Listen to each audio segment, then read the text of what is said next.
Olá pessoal! Olá pessoal, estamos aqui nessa segunda, 22 de julho. Você já deve ter visto o vídeo que a gente postou da música ontem. Continue vendo o vídeo da música que a gente vai postar durante toda a semana, embaixo da postagem do vídeo da lição. Música Brilhar por Ti. E cante junto com as pessoas que cantaram ali no vídeo, que brilhar por Jesus é o nosso intuito durante essa semana, aprendermos sobre isso.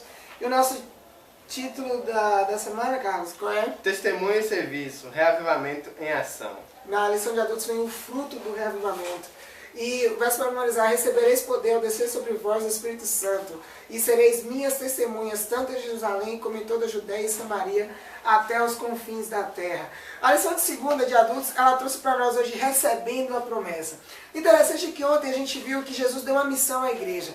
Mas depois que ele deu essa missão, ele disse algo muito importante e mais maravilhoso de tudo. Ele disse: eu os enviarei um Consolador. E esse Consolador proporcionará a vocês cumprir essa missão que eu estou dando. Olha só, a lição trouxe fatores interessantes. Quando Jesus deu a missão para os discípulos e disse para eles pregarem até os confins da terra, eram aproximadamente 120 cristãos que se reuniram no dia de Pentecostes. Só que Jesus deu a missão especificamente para 12 apóstolos.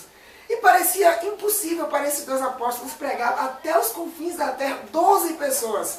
A lição trouxe para nós um dado interessante. Ele disse que por aquele período ali, aproximadamente 180 milhões de pessoas habitavam o Império Romano, que era o império que a nação judaica fazia parte. E agora, como é que 12 pessoas, e depois por ocasião do Pentecostes, 120 pessoas, pregariam primeiro para 180 milhões de pessoas? Só que nós sabemos que no dia do Pentecostes aconteceu algo espetacular. Línguas desceram sobre eles, representando o Espírito Santo. E depois que aconteceu isso, eles começaram a pregar. E enquanto eles estavam pregando, aconteceu algo fantástico e espetacular. Tinham ali pessoas de várias regiões do planeta, que eram conhecidas na época, né? Ali naquele local onde eles começaram a pregar. E olha só o que está escrito em Atos 2, 8... Atos 2, a partir do versículo 8. E como ouvimos falar, cada um em nossa própria língua materna, somos partos, medos, elamitas e os naturais da Mesopotâmia, Judéia, Capadócia, Ponto e Ásia, da Frígia, da Panfilha, do Egito e das regiões da Líbia, nas mediações de Cirene e romanos que aqui residem, tanto judeus como prosélitos, cretenses e arábios, como ouvimos falar em nossas próprias línguas as grandezas de Deus. Sabe o que isso estava querendo dizer para nós? Que a promessa estava sendo cumprida, o Espírito Santo estava sendo derramado. E quando o Espírito Santo é derramado, a mensagem de amor de Jesus é pregada de uma forma que a gente nem percebe. Quando a gente chega, é espantoso, a mensagem chega às partes mais remotas. A lição termina com uma parte muito interessante. É necessário que nós cheguemos até Jesus. Se nós não chegarmos até Jesus, será impossível nós fazermos isso. E Jesus disse aos seus discípulos uma das frases mais importantes em relação ao testemunho e em relação à pregação do Evangelho, e hoje serve para nós como um reavivamento. Ele disse assim: olha, Carlos, vinde a mim e eu te farei pescador de homem. A partir de quando você se chega até Jesus, você se torna pescador de homem.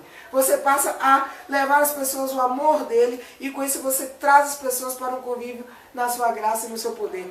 Acredita, você que está ouvindo esse vídeo, você que leu a lição, que está lendo a lição essa semana, você que lê a Bíblia, acredita, olha, a promessa de Deus é cumprida, o Espírito Santo vem sobre você. Quando você se coloca próximo de Deus, quando você decide estar com Ele, e assim você passa a ser um pescador de homens. A lição de jovens tem por título o poder do testemunho. O caminho do discipulado, ou seja, ser um discípulo, é um caminho cheio de pedras. E o que mais Satanás quer é que nós estejamos tropeçando nessas pedras, porque ele sabe que o discipulado leva almas para Deus. E o que ele mais quer é que nós, ao tropeçarmos nessas pedras, deixemos de levar almas para Deus.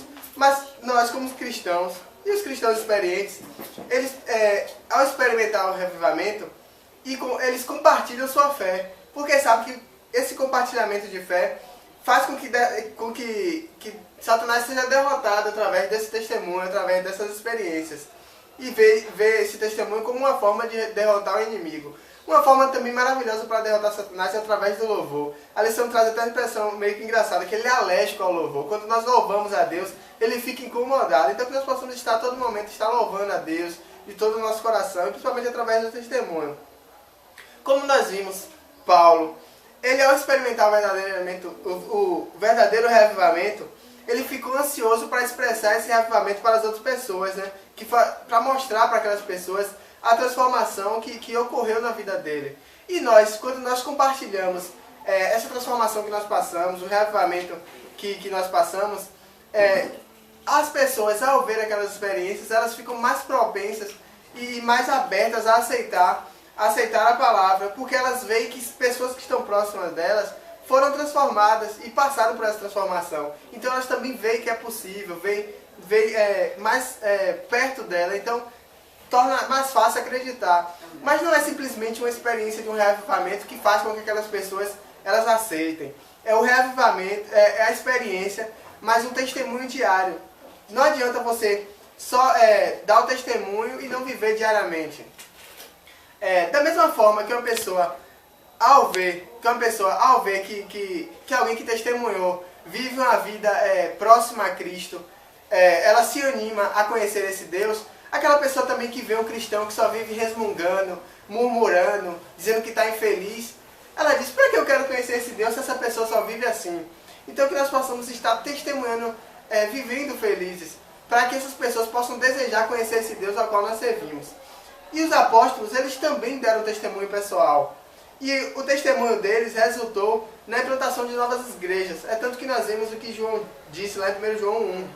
O que era desde o princípio, o que ouvimos, o que vimos com os nossos olhos, o que contemplamos e as nossas mãos apalparam, isto proclamamos a respeito da palavra da vida. Ou seja, o testemunho ganha almas, o testemunho leva pessoas à igreja. Então que nós possamos estar vivendo essa palavra, testemunhando, para que assim nossa vida com Cristo seja completa ao levarmos pessoas aos seus pés. Amém. É isso aí, pessoal. Até amanhã.